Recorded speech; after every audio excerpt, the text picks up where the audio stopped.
Dari dua bacaan ini mungkin yang sangat menarik itu memang ketika Yesus tidak diterima oleh bangsanya sendiri. Saya merasa bahwa hal yang paling sulit itu adalah kekalahan. Orang sulit sekali menerima kekalahan. Ketika Piala Dunia kemarin, siapa yang mendukung Spanyol? Tidak banyak. Tapi memang rupanya itulah yang terjadi ya. Biarpun dikatanya Argentina itu banyak mendapat dukungan dari FIFA gitu ya, ternyata tidak. Bukan itu yang terjadi.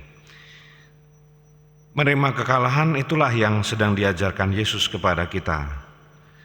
Bahwa ketika kekalahan itu bahkan untuk mengalahkan diri sendiri, itulah yang sudah lebih dulu diterima, dijalani, dihidupi, dihayati oleh Yesus sendiri.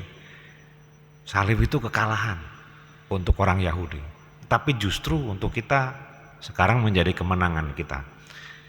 Dan ketika kekalahan itu menyakitkan, orang hanya bergantung kepada Tuhan. Hanya bergantung kepada Tuhan. Saudara-saudara terkasih, hal menarik tentu dalam perjalanan hidup ketika kita harus mengalahkan diri kita sendiri. Mungkin pada awalnya kita sedih. Saya pernah bersama salah satunya mungkin juga Pastor Suryo itu mengalami perjalanan namanya Emmaus. Tapi karena angkatan kami dulu banyak, jadi rombongan itu dibagi beberapa kelompok dan satu kelompok rata-rata 5 sampai 6 orang teman frater. Dan perjalanan itu betul perjalanan mengalahkan diri sendiri. Mengalahkan diri sendiri dari kelemahan diri, mengalahkan diri sendiri juga dari egoisme. Karena kan kami harus bersama dengan teman-teman lain. Dan ketika proses mengalahkan diri itu egoismenya lebih kuat, itu seringkali memang harus berkonflik. Ya. Yang satu kepengen lewat jalur sana karena udah dapat informasi, oh lewat sini lebih dekat katanya. Lewat sawah.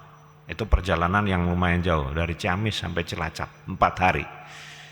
Proses mengalahkan diri itu boleh kami alami bersama, dan ketika sudah lewat kami justru menertawakan itu ya.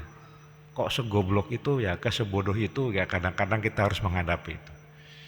Saudara-saudara terkasih, inilah yang juga kita alami. Dan juga sebenarnya kalau Anda nanti membaca kisah Santo Ignatius dari Loyola ini, proses dia pun mengalahkan diri sendiri.